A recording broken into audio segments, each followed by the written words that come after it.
Salam Bapak Ibu saya sekalian dan para pendengar Kidung Rohani Erlangga dimanapun saja berada. Malam hari ini kita akan mendengarkan renungan firman Tuhan yang diambil dari kitab Efesus pasal 5 ayat 14 sampai dengan pasal 5 ayat 14 ya. Mari kita akan berdoa. Bapa di dalam surga, kami bersyukur pada malam hari ini kami menyerahkan renungan ini ke dalam tangan Tuhan. Roh Kudus, urapi hamba-Mu yang akan menyampaikan kebenaran firman-Mu, supaya setiap perkataan yang keluar dari mulut hamba-Mu adalah perkataan Allah yang memberikan kekuatan dan semangat yang baru. Berkati juga para pendengar Kidung Rohani Erlangga dimanapun saja berada, supaya Tuhan lawat mereka, agar mereka boleh mengalami Tuhan dan berjumpa dengan Tuhan secara pribadi. Terima kasih Bapa, di dalam nama Tuhan Yesus Kristus kami berdoa dan mengucap syukur. Haleluya, amin. Saudara-saudara yang kekasih dalam Tuhan, Efesus 5 ayat 14, itulah sebabnya dikatakan, bangunlah hai kamu yang tidur, dan bangkitlah dari antara orang mati, dan Kristus akan bercahaya atas kamu. Bapak, Ibu, saudara sekalian yang dikasih dalam Tuhan Yesus Kristus, karena semua yang menjadi nyata adalah terang, itu sebabnya dikatakan, bangun hai kamu si tukang tidur ya. Jadi ada beberapa terjemahan. Jadi bicara tidur ya, berarti tukang tidur berarti bicara orang yang malas mungkin ya. Ya, jadi kita sebagai anak-anak Tuhan harus bangun dari tidur. Artinya bahwa kita jangan sampai terlena dengan comfort zone atau zona nyaman yang saudara alami hari-hari ini. Kenapa Tuhan mengingatkan kepada kita di dalam Efesus 5 ayat 14 ini? Karena mungkin jemaat yang ada di Efesus pada waktu itu banyak yang lengah, artinya santai dan tidak giat di dalam pekerjaan Tuhan, malah lebih mundur atau menarik diri untuk tidak melayani Tuhan. Nah, saya mau katakan hari ini bahwa Tuhan mengingatkan kepada kita, pergunakanlah waktu sebaik mungkin. Apalagi ya, waktu kedatangan Tuhan tidak lama lagi. Di tengah-tengah pandemi corona ini, saudara harus benar-benar justru memaksimalkan potensi yang ada dalam kehidupan saya dan saudara untuk mengerjakan sesuatu ya. Pandemi corona bukan berarti itu menghalang-halangi kita untuk melayani Tuhan. Meskipun kita mungkin tidak bisa berkumpul bersama-sama dalam sebuah gedung gereja secara banyak, tapi saudaraku, di dalam online, di dalam kita bisa mengerjakan sesuatu dan memberitakan kabar baik kepada orang-orang yang mendengarkan. Seperti saat ini saya beritakan kabar baik kepada orang-orang yang mendengarkan Kidung Rohani Erlangga dimanapun saja berada. Dan kamu anak-anak Tuhan jangan tertidur, artinya jangan malas ya. Teruslah kamu berkarya untuk mengerjakan hal-hal yang besar yang Tuhan percayakan di dalam kehidupan saya dan saudara. Dan saudara-saudara yang kekasih dalam Tuhan Yesus Kristus, kenapa kita harus bangkit, saudaraku?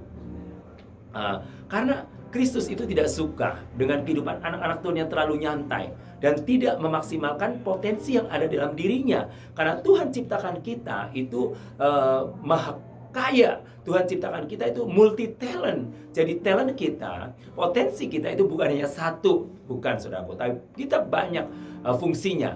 Karena Tuhan ciptakan kita itu jauh lebih hebat daripada Android, jauh lebih hebat daripada Apple, saudaraku. Maka dari itu, saya dan saudara harus yakin bahwa dengan potensi yang kita miliki, nah memang kadangkala iblis seringkali menghambat kehidupan kita anak-anak Tuhan untuk mengerjakan sesuatu. Karena apa?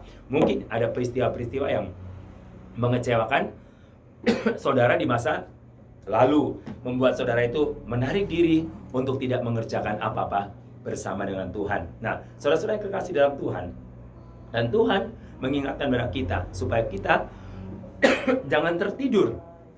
Arti jangan tertidur berarti jangan lengah, jangan terlalu nyantai. Tapi Tuhan kata harus bangkit dan sinarmu harus bercahaya. Artinya terang yang ada dalam diri kita, sinar yang ada dalam diri kita biar bersinar dan menerangi orang-orang yang hidup di dalam kegelapan. Nah, saya mau katakan kepada saudara bahwa Efesus ini dengan jelas, karena akhir-akhir ini banyak orang yang melakukan kejahatan atau berbuat jahat, banyak orang yang suka menipu, banyak orang suka berbohong bahkan melalui bisnis, banyak orang yang tidak mau membayar hutangnya akibat mungkin dengan alasan tidak punya uang atau bisnisnya bangkrut. Nah, saya mau katakan hari ini, mari anak-anak Tuhan harus mulai peka terhadap tuntunan Roh Kudus dan mulai belajar untuk taat kepada Tuhan, agar kita benar-benar menjadi anak-anak Tuhan yang hebat dan luar biasa. Agar kita benar-benar menjadi anak-anak Tuhan yang memiliki potensi yang luar biasa, sehingga Tuhan itu senang. Saudaraku, Tuhan sangat sedih dan kecewa ketika kita itu tidak mengerjakan apa-apa. Tuhan sangat sedih dan kecewa ketika sinar kita itu mulai padam. Tuhan sangat sedih dan kecewa ketika produk, artinya hasil produk dari Tuhan itu tidak berfungsi apa-apa. Maka dari itu saudaraku, surat Efesus, kitab Efesus bicara tentang apa? Kebangunan rohani, ya. Arti kebangunan rohani adalah roh kita, spirit kita itu dibaharui dari sehari ke hari, mengalami apa? Spirit yang luar biasa. Contohnya, saudaraku. Nah, di dalam Roma, ya, di dalam Roma katakan bahwa jangan padamkan rohmu, ya. Biarlah rohmu menyala-nyala dan tetap layanilah Tuhan dengan apa? Segenap hatimu, dan janganlah kerajinanmu kendor. Saudaraku, kerajinan artinya bicara tentang apa? Pekerjaan kita, pelayanan kita. Jadi dimanapun saja berada, apapun yang terjadi, jangan pernah menghambat kita untuk mengerjakan hal-hal yang Tuhan inginkan dalam kehidupan saya dan saudara. Jadi saudara-saudara yang saat ini mungkin mulai menarik diri dari pekerjaan Allah, karena pelayanan itu bukan hanya kalau saudara berada di atas mimbar, saudaraku, dan itu banyak memiliki konsep yang sangat keliru. Padahal pelayanan itu banyak yang saudara tidak kerjakan, menolong orang-orang susah, berbagi sesuatu, dan menolong orang-orang yang sakit, mengunjungi orang sakit, mengunjungi orang-orang yang di penjara, dan juga memberikan tumpangan pada orang-orang yang tidak punya tempat tinggal. Nah, itu kan sama dengan melayani. Justru malah itu yang Tuhan inginkan, bahwa apa yang kita kerjakan, pelayanan kita itu harus realita atau nyata, saudaraku. Nah, jadi jangan hanya di angan-angan atau mimpi. Nah, kebanyakan orang Kristen itu kebanyakan di angan-angan, ya saudaraku. Jadi melakukan sesuatu hanya di angan-angan tanpa realita. Maka itu Tuhan ingatkan kembali melalui surat Efesus bahwa itulah sebabnya dikatakan, bangunlah hai kamu yang tidur, dan bangkitlah dari antara orang mati. Dan bicara orang mati, yaitu berbicara kematian rohani. Artinya banyak orang yang mengalami kematian rohani. Ya memang secara KTP dia Kristen, secara KTP dia adalah anak Tuhan, tapi saudara, realitanya dia bukan anak Tuhan karena sudah mengalami kematian rohani yang disebabkan oleh karena apa? Karena dosa, karena kekecewaan, karena kepahitan yang menghalang-halangi kehidupan orang tersebut, sehingga orang tersebut akhirnya menarik diri dari hadapan Tuhan. Nah, saudaraku, dan Kristus akan bercahaya atas kamu. Artinya ketika kita terus mengerjakan suatu pekerjaan Allah, maka disitulah Kristus akan bercahaya, dan kita orang-orang akan terkagum dengan apa yang kita lakukan tanpa harus kita promosikan, tanpa harus kita minta persetujuan apakah benar-benar bahwa kita itu orang anak-anak Tuhan yang sungguh-sungguh melayani atau tidak. Saudaraku, nggak perlu, karena Tuhan lihat isi hati kita. Tuhan lihat kedalaman hati kita, ya. Jadi motivasi kita. Jadi bukan karena kita ingin dipuji oleh manusia, saudaraku. Ingat, kalau saudara mengerjakan sesuatu hanya ingin dipuji oleh manusia, maka upahmu itu hanya sebatas dari manusia saja. Dari Tuhan itu nol, saudaraku. Buat apa kita hidup melayani udah capek, tetapi nilainya nol dari hadapan Tuhan? Maka dari situ mari bangkit, saudara. Bangkit dan terus bangkit. Jangan tertidur, karena Tuhan tidak suka dengan kekristenan yang tidur. Tuhan tidak suka dengan murid-murid Kristus yang lengah. Tuhan tidak suka dengan murid Kristus yang tertidur. Tapi Tuhan suka dengan kebangkitan rohani, ya. Kebangkitan rohani itu terjadi ketika hubungan kita dengan Tuhan erat. Hubungan kita dengan Tuhan itu intim, saudaraku.